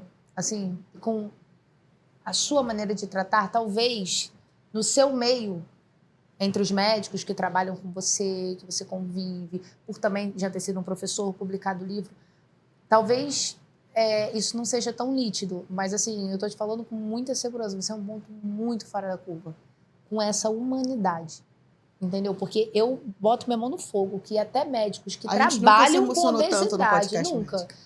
Médicos que trabalham com obesidade não têm esse... Ei, vamos cuidar de você, você vai renascer. É o símbolo da minha clínica, porque você vai entrar aqui uma pessoa, você vai sair daqui outra, e a gente está pensando em tudo que você precisa aqui.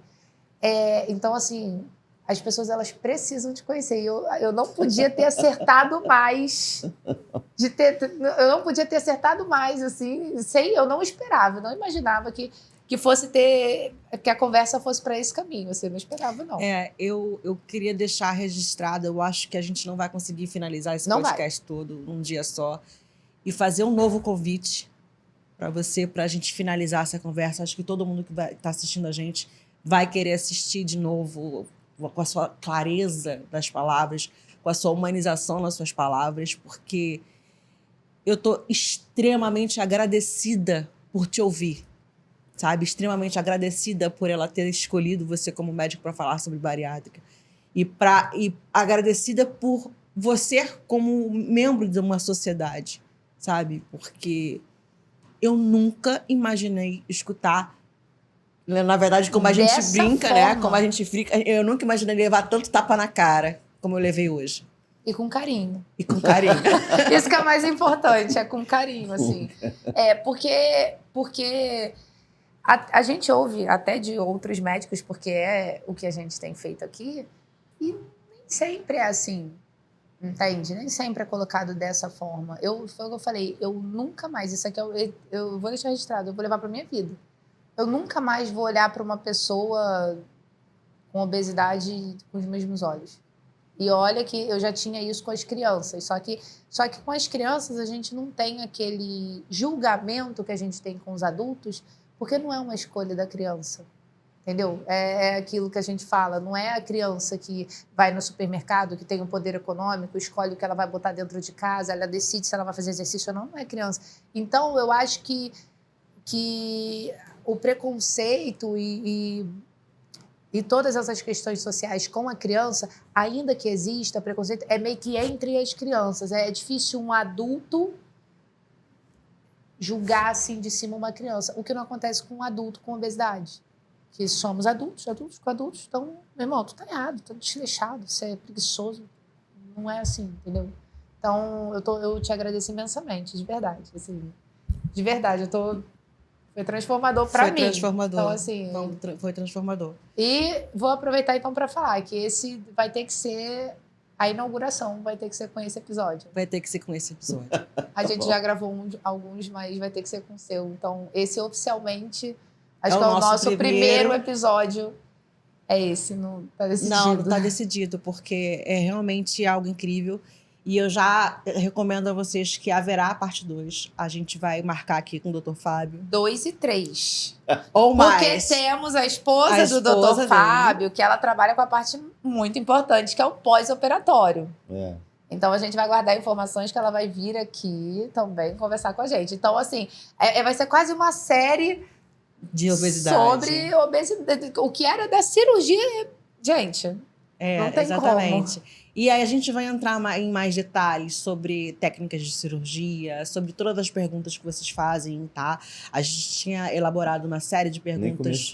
Nem começamos. Foi tão profundo, foi tão incrível que eu acho que não tinha como eu interromper a sua fala para fazer algo mais técnico. Se a gente pode fazer um pouco mais para frente ou uma outra gravação. Tá bom. Porque... Não tem como. O técnico, ele se torna irrelevante perto dessas questões. Para mim, é isso. A técnica de cirurgia, eu não sei o que vai ser feito. Porque eu acho que a pessoa que ela ganha... Porque o que aconteceu aqui pra mim foi assim, você abriu a sua cabeça, a sua visão, e você fez assim pra gente. Toma de presente isso aqui pra vocês. Foi mais ou menos assim. A frase que ela usa. Você abriu um triplex na nossa cabeça. Não, você alugou um triplex na minha mente, nunca mais você é a mesma. Mas assim, a pessoa que ganha essa consciência, que você transmitiu aqui em 1h30, não sei quanto de conversa, se torna irrelevante. Irrelevante. As técnicas. Se torna relevante. Porque ela já entendeu a importância disso, como que se aplica. Mas eu acho importante a gente ter um outro episódio falando sobre isso, porque tem suas curiosidades também. Mas não tinha como sem antes ganhar essa profundeza de... Exato. Existem aula, curiosidades, né? e uma coisa que a gente estava falando aqui antes de entrar ao vivo,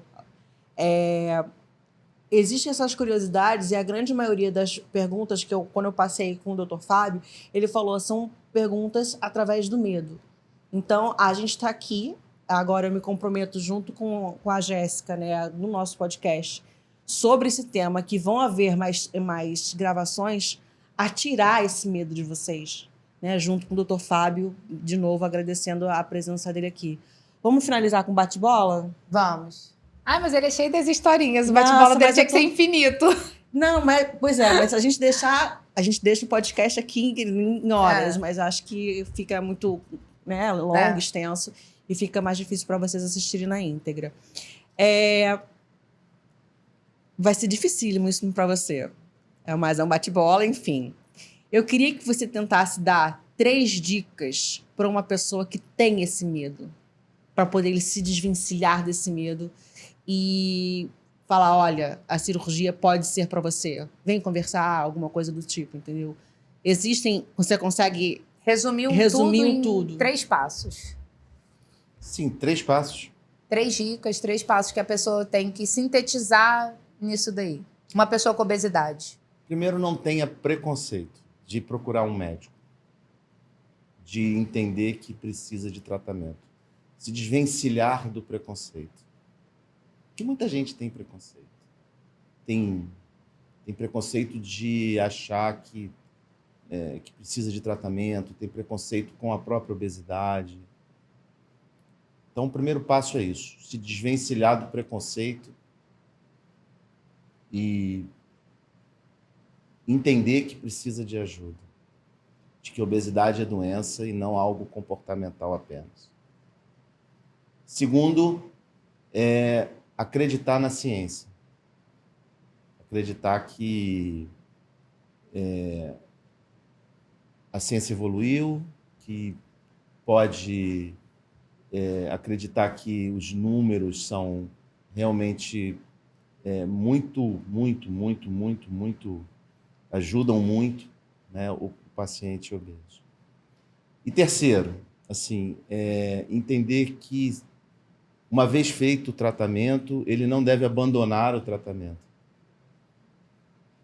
Então, eu acho que a primeira coisa, então, é de se desvencilhar do preconceito.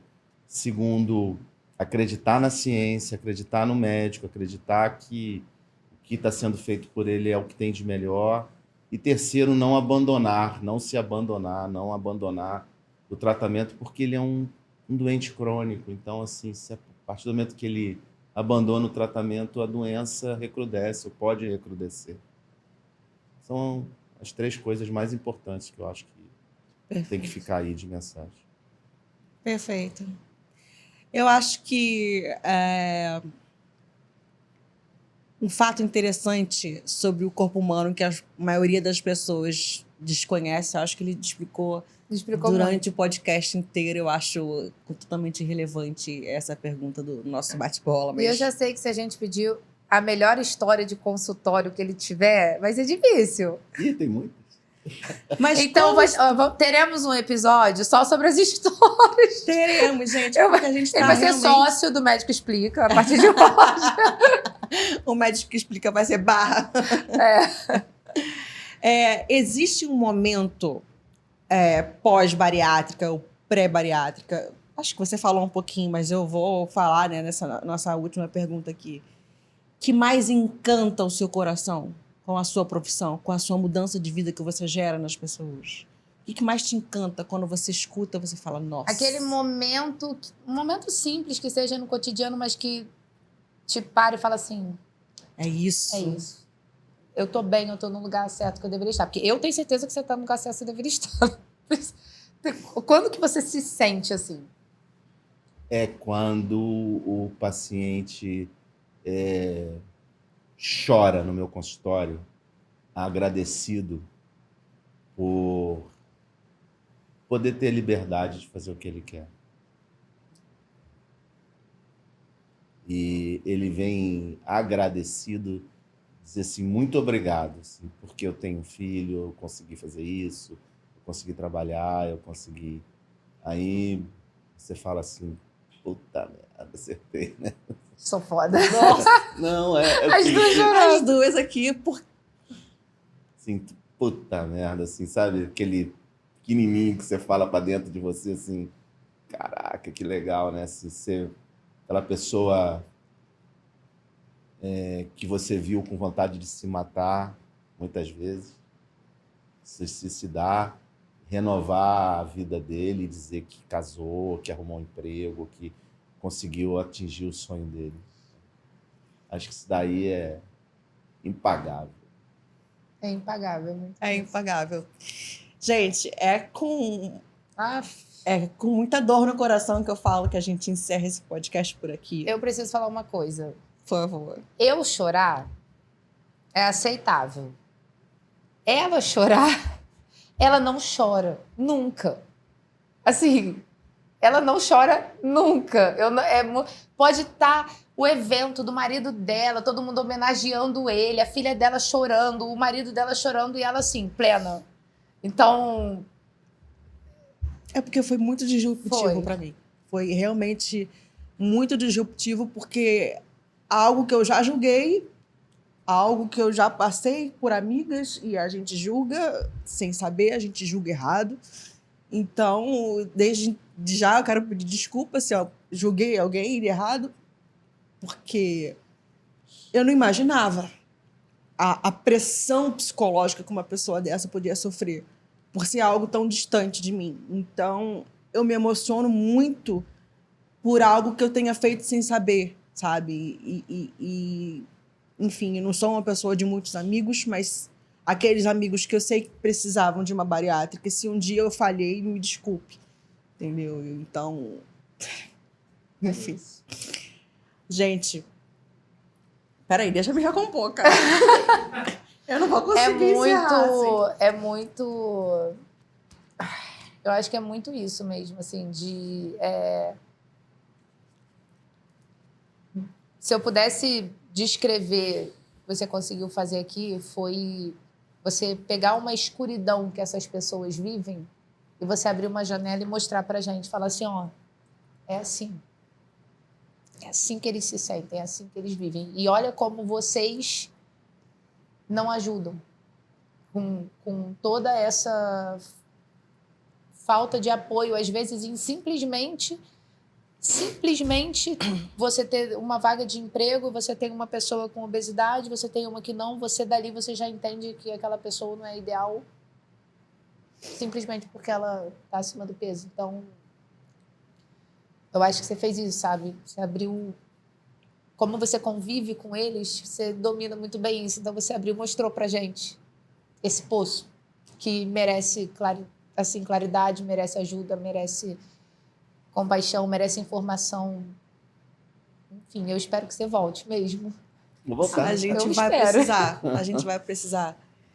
E é com um ar diferente que a gente encerra hoje o Médico Explica. Um ar de quero mais. Um ar de Maquiagem borrada. maquiagem borrada. Um ar de disruptivo. Acho que essa é a palavra. Tá? Hoje, a partir de hoje, seria uma pessoa diferente nesse âmbito. E, mais uma vez, muito obrigada, doutor. Muito Porque obrigada Eu que mesmo. agradeço. não tem como A gente, mensurar em palavras o que o a gente senhor fala, fez hoje. né? A gente trabalha com médicos, então tem alguns que a gente olha e nos bastidores a gente conversa, a gente fala assim, caramba, aquele médico, ele é a personificação da palavra médico. A Alessandra sempre fala assim, porque ele é tão humano. Aí a gente fica entre a gente percebe. Então, a gente tem médico que tem um perfil comerciante, a gente tem médico que tem um perfil dinheirista, a gente tem tudo. E tem alguns que têm a personificação da palavra médico. Assim, Eu como acho que deveria você- ser. É. E você Eu é acho esse que cara. Não, eu acho que ele excede Excede a palavra personificação da palavra médico. Para mim, Excede. eu nunca vi algo tão verdadeiro e humano dentro da medicina. Olha que a gente trabalha E, com ó, médico tem bastante tempo. E muito com emagrecimento. Então, até a maneira de lidar e de falar, assim, eu acho que para mim vai ser até difícil agora, porque você A nossa régua elevou subiu a no régua. nível. Que agora, se sentar algum e falar um negócio, Deixa eu ligar pro Dr. Fábio, dá licença. peraí, não, eu vou ligar para ele agora. Você tem que aprender alguma coisa com ele, porque tá tudo errado aí. Muito obrigada, até o próximo episódio. Médico Explica, e a gente vai entrar também um pouquinho, gente. Espera esse próximo episódio que a gente vai entrar em todas as dúvidas de vocês. A gente vai falar sobre o procedimento, a gente vai entrar um pouquinho mais da parte prática de como é que funciona, tá? Hoje foi só para abrir um triplex na cabeça de vocês também. E assim, ó, curte, comenta, coloca as dúvidas que vocês têm. Segue o Dr. Fábio agora. Primeira coisa, a gente já vai deixar marcado por aqui. E manda para as pessoas que vocês acham que precisam ouvir isso. Por e, favor. sinceramente, não são necessariamente as pessoas que têm obesidade. Talvez esse episódio Eu acho ele que seja principalmente são pessoas que convivem que com próximos. convivem com pessoas que têm. Então, eu acho que esse episódio ele tá muito importante para isso, para trazer. Então, vamos encerrar por aqui. Até o próximo Um beijo. episódio. Beijocas. Tchau, tchau.